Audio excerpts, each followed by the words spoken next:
And welcome back. Well, the campus of Hofstra University still buzzing. This after the big debate between Hillary Clinton and Donald Trump.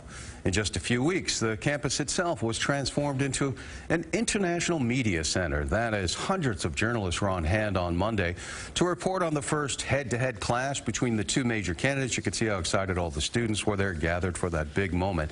And joining us now are two of the aspiring student journalists who've been honing their skills, doing that by working at the college campus radio station. They are Sean Bates and Juliana Spano. Welcome to the show. Thank you. It's a pleasure to be here. You know, I would imagine everyone is still talking about this on campus. Give me some of the feedback of what you've heard from folks. Well, what I've heard is that the day itself, it was a literal definition of a media circus. So many outlets gathering students behind their cameras just to make it look like that there were so many people there. As early as 3, 4, or 5 in the morning, we had hundreds of students just gathered behind these cameras, cheering with signs, trying to see themselves on national TV, telling all their families. Yes. And no kidding, I saw some of you interviewed on other media stations, so you guys really were the focus of the attention for this. Oh, definitely. It was crazy on campus with all the different media outlets, and we were in the media filing center during the actual debate, so we were where the media was the entire time, and it was definitely a different experience. The whole campus was involved. You see the cheerleaders out there, they're usually cheering for the athletic teams, cheering on the campus. Now, I mentioned you're aspiring journalists. Explain what duties you have at the radio station, Juliana. Sure. So I'm the programming director of Talk at WRHU-FM, our radio station there. And mostly what I do is I'm in charge of the programming on air. But I also produce our evening news show and anchor. I do the morning show, talk show, and I'm also the producer for the women's show called A League of Our Own. That's a lot. It's hard to even remember that. Sean, how about you? Well, I'm one of the assistant news directors there, specifically for engineering.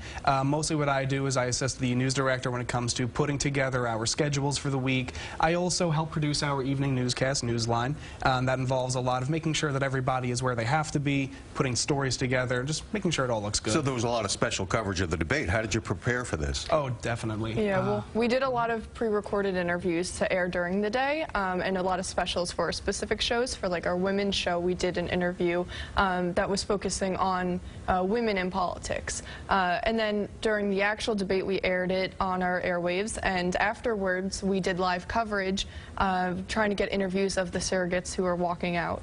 How did that go?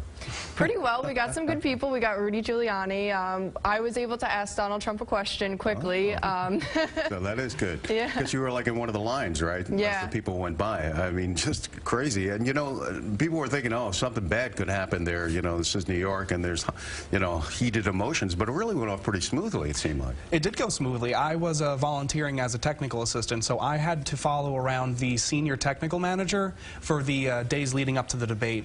And everything was so tightly run, just how many wires there were, how everything was connected. It was all very like clockwork precision almost, how everything came together. Yeah, in one of our stories, we talked with one of your colleagues over at the radio station, Bernie Dendler. He covered the Republican National Convention. You guys both covered the Democratic National Convention, as I understand. Is that correct?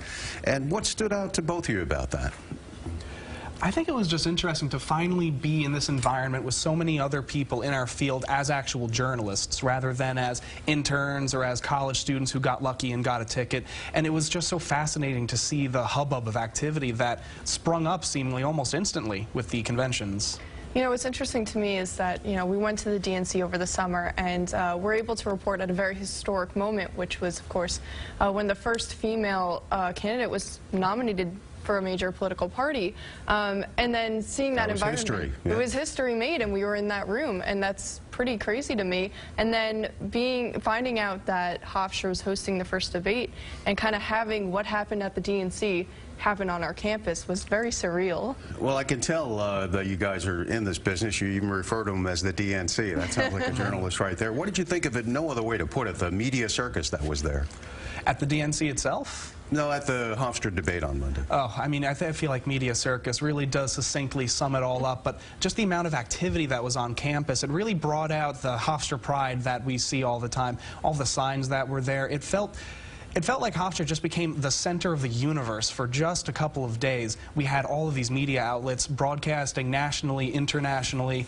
So it was an experience. Center of the political universe, at least.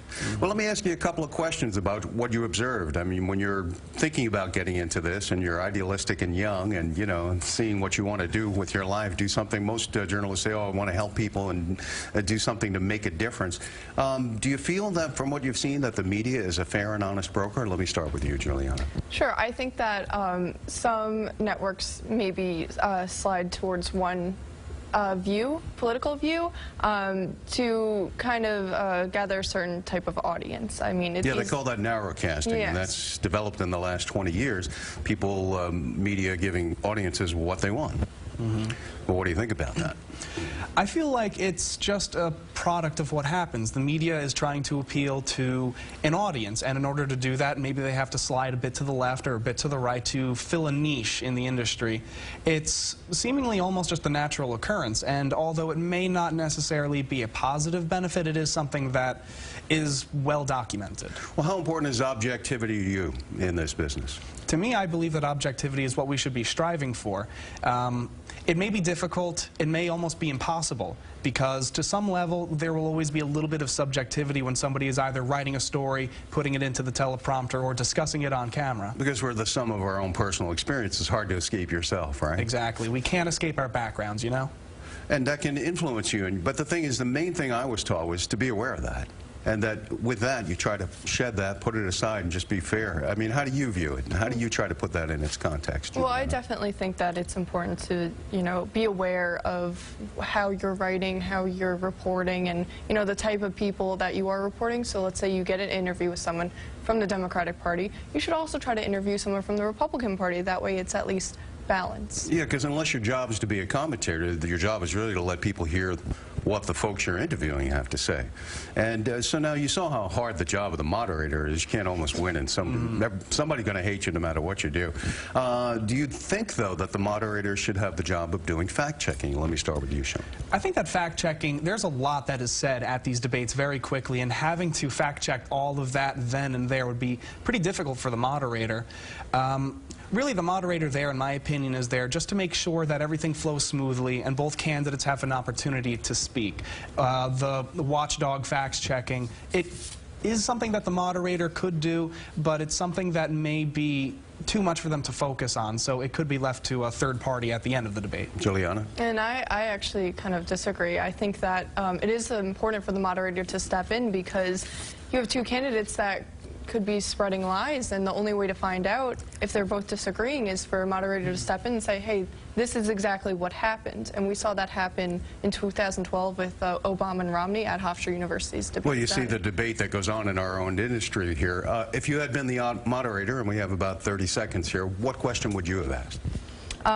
That's a tough question. If I was a moderator, I know they did talk about climate change during that, but I definitely would delve more into that, just because I think it's an issue that we don't talk about a lot, and it is pressing, just because, you know, it's something that's going to affect our generation. Sean? I think I would have delved a little bit more into taxation. Specifically, it was mentioned a couple times about how the income inequality gap has been widening in recent years. So I feel like I would have delved a little bit more into the candidates' tax plans and seeing how that would have affected it. Well, this is you still want to join ranks with us? Yeah. Still possible? I'd say, if anything, it bolstered my desire to be involved in the media. Well, there you go. The next generation of journalists, perhaps. Juliana Spano and Sean Bates, thank you very much for coming in, and maybe we'll be hearing or seeing you on the airwaves soon. Thank you. Thank you.